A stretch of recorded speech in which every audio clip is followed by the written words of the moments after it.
A 40-minute drive can take you from some of the world's most luxurious skyscrapers to one of the world's worst humanitarian disasters.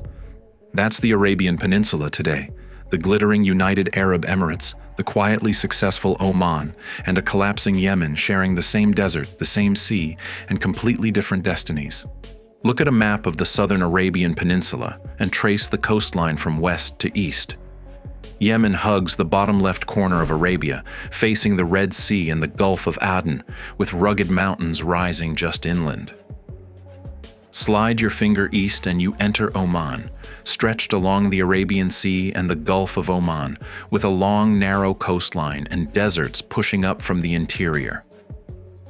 Then, just north of Oman, the United Arab Emirates forms part of the inner curve of the Persian Gulf, a cluster of emirates wedged between Saudi Arabia and Oman, controlling a slice of one of the world's busiest shipping regions. Same neighborhood, same desert, totally different outcomes. Now, freeze that map and imagine three colors: gold for wealth, blue for stability, red for crisis. Over the UAE, you'd practically have to paint solid gold. This is a country with one of the highest GDPs per capita in the Middle East, powered by oil, trade, aviation, finance, and tourism. Over Oman, you'd blend gold and blue, modest oil, smart leadership, and a calm, quietly prosperous society. But over Yemen? Almost pure red. Yemen's GDP per capita is a tiny fraction of Oman's or the UAE's, and it ranks near the very bottom of the world in human development, crippled by war, hunger, and institutional collapse. Here's the twist. On paper, Yemen doesn't look doomed. In some ways, it looks lucky. Yemen and Oman sit side by side, roughly splitting the southern tip of Arabia, with similar shapes and sizes. Yemen a bit larger, Oman a bit smaller. Both are mostly desert, both have mountain highlands, and both sit on critical maritime choke points. Oman faces the Strait of Hormuz, the narrow gate between the Persian Gulf and the Indian Ocean. Yemen sits by the Bab el-Mandeb, the pinch point between the Red Sea, the Suez Canal route, and the Indian Ocean. In theory, both countries were dealt powerful geographic cards, and Yemen's geography gives it one more hidden advantage: rain. For a desert region, Yemen's western and northern highlands are unusually wet and fertile, historically the greenest part of Arabia, capable of supporting terraces, crops, and dense populations.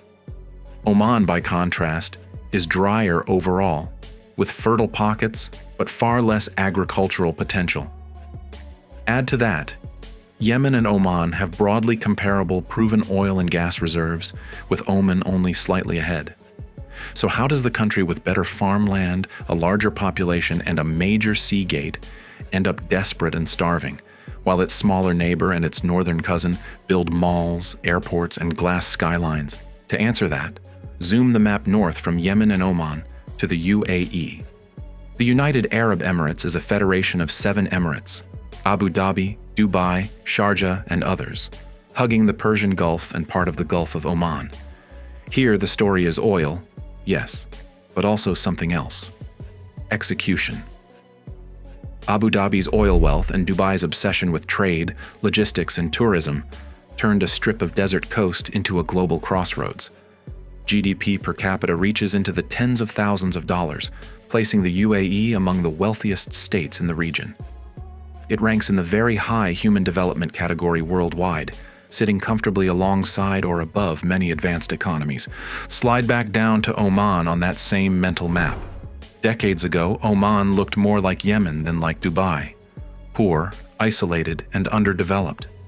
But in 1970, a bloodless palace coup replaced an ultra-conservative ruler with Sultan Qaboos, who took oil money and poured it into schools, hospitals, and roads rather than palaces and offshore accounts. Fast forward, today, Oman's GDP per capita is comfortably in the middle-income Gulf Light range, far below the UAE's but miles above Yemen's. On the Human Development Index, Oman sits in the high bracket, comparable to some Eastern European states, while Yemen is buried near the very bottom. 2 neighbors, 1 border, one of the biggest development gaps on Earth. Let's talk numbers for a second, because the contrast is brutal. The UAE's GDP per capita, in purchasing power terms, is often quoted around the high 40,000s or more. Oman sits in the tens of thousands too, reflecting solid, if less dramatic, prosperity for its small population. Yemen?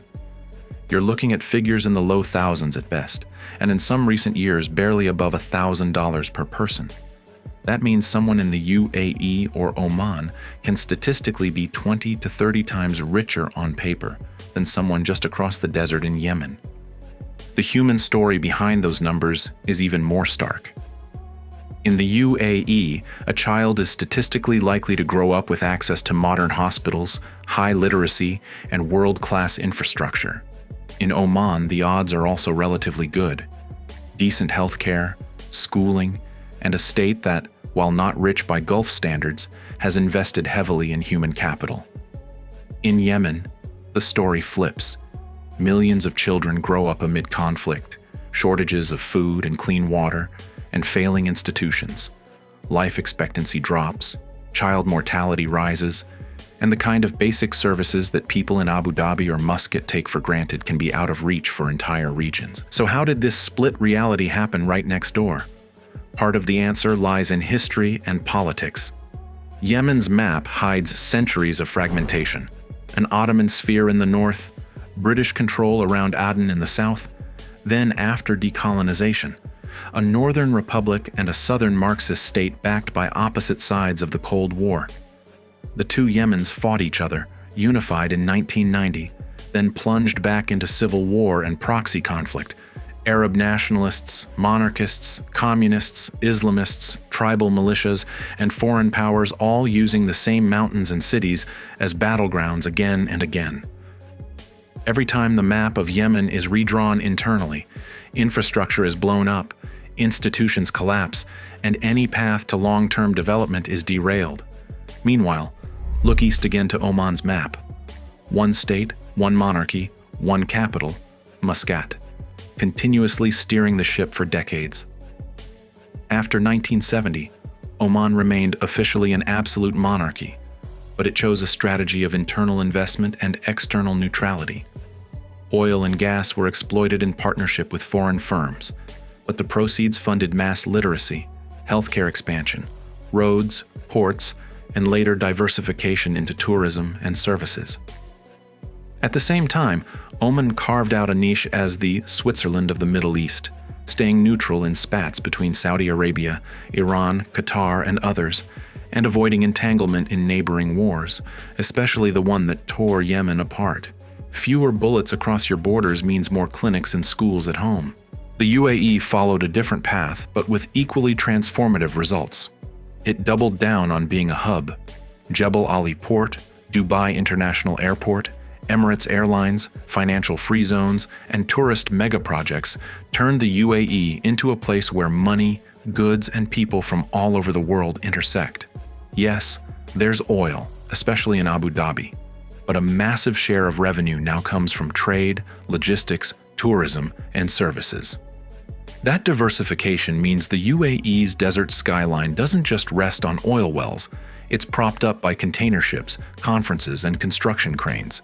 Dubai in particular sells itself as a brand, a safe, glamorous, hyper-connected oasis where capital and talent flock.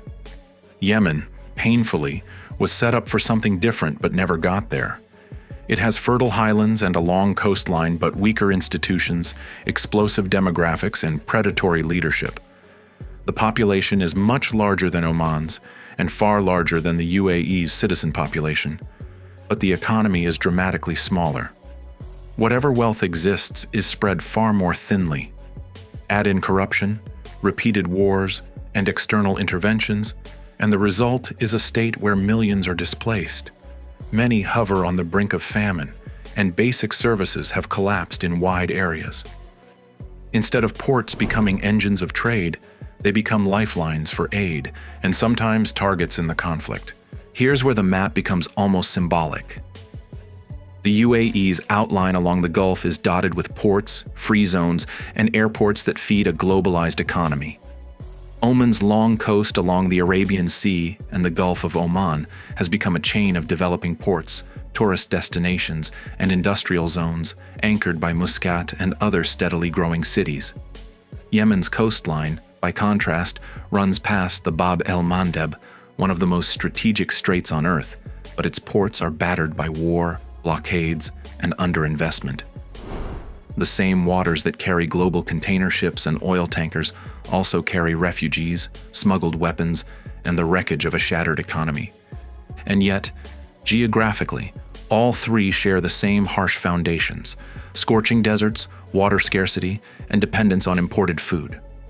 None of them is a tropical paradise with endless rivers and forests. What separates them isn't the sand. It's what was built, or destroyed, on top of it. The UAE invested in hyper-connected cities and global branding. Oman invested in steady human development and political neutrality. Yemen became a chessboard for outside powers and rival ideologies, while many of its own elites siphoned resources abroad instead of rebuilding at home. Zoom in again on the human experience of crossing those borders. Driving from the UAE into Oman, the change is noticeable but not jarring. The skyscrapers thin out, the pace slows, but roads are paved, fuel is available, and basic services work. Keep going to the Yemeni frontier, and the atmosphere shifts sharply. Checkpoints, damaged infrastructure, and an economy where survival often takes precedence over growth. On satellite images, the nighttime lights of the UAE form bright clusters along the Gulf Coast. Oman's cities show up as more modest, but steady glows. Large parts of Yemen, especially away from a few major cities, are plunged in darkness. Think about how differently young people in these three countries might dream.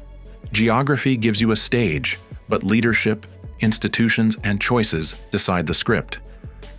The richest desert and one of the poorest societies now sit side by side, separated not by oceans or impassable mountains, but by a borderline, a few hours of driving, and decades of radically different decisions.